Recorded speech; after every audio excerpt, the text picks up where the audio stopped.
In the quiet village of Umudike, the red earth roads curved gently between family compounds. The morning smelled of roasted corn and wood smoke, and the evenings echoed with laughter from children playing football in dusty open fields. But Umudike was no longer the village it used to be. Electric poles now stood beside the old palm trees. Motorcycles, okadas, buzzed through the narrow paths. Many young people carried smartphones, watching videos and chatting on WhatsApp even while sitting under the same mango trees where their grandparents once told stories. Among those young people was Chika Nwafo. Chika was 24 years old, tall and calm, with thoughtful eyes that always seemed to be searching for something beyond the hills. He had just returned from the city after graduating from university in Owerri with a degree in computer science. Most of his friends refused to come back to the village. Village life is too slow, they said. No internet, no opportunities. But Chika believed something different. The first morning after his return, he sat under the old mango tree in his father's compound. His mother, Mama Nwafo, was frying akara while listening to gospel music from a small radio. "You studied all those computers," she said, handing him a plate. "So tell me, what will you now do in this village?" Chika smiled. "I want to build something here." She laughed gently. "In Umudike?" "Yes," he said quietly. In Umudike, across the village lived Amaka Obi, the girl many people believed would one day become a big journalist. Amaka was bold, curious, and always holding her phone, recording things. If the village women were cooking together, she recorded them.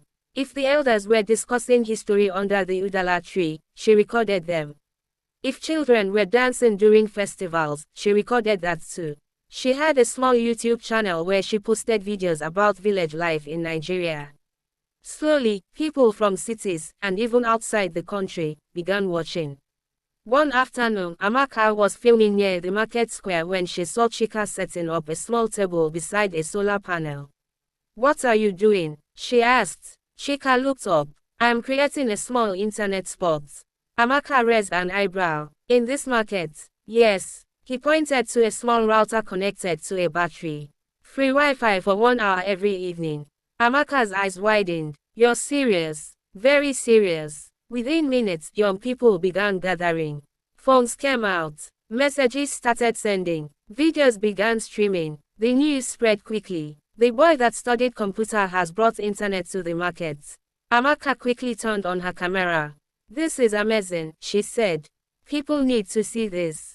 Days turned into weeks. Every evening, the market square became lively. Students came to download school materials.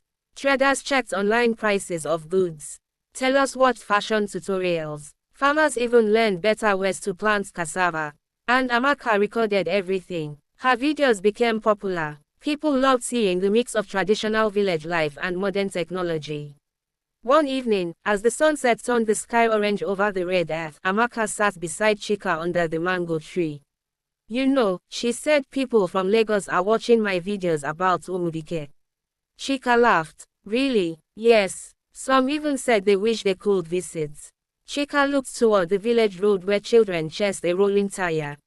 "For years people thought villages were backward," he said. "But we can grow here too." Amaka smiled. "Maybe that's our story." "Our story?" "Yes." She lifted her camera. "You build the future here. I show the world what's happening." Chika nodded slowly. "That sounds like a good partnership." Months later, something incredible happened. A small tech organization in Abuja saw Amaka's videos. They contacted Chika. They wanted to support his idea of rural digital centers. Soon, a small building was built near the market. Inside were computers, solar power, and faster internet.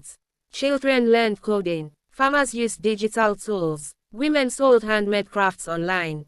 And every evening, the mango tree still stood quietly in the compound where it all began. One day, Amaka asked Chika while filming another video, "Did you ever think something this big could start in Umudike?" Chika looked at the village, the red earth, the laughter, the motorcycles passing, and the children learning on computers. Then he smiled. "Great things," he said softly, "can grow anywhere, even under a mango tree." And that promise, made quietly in a small village, began to change many lives. Herb Open Book.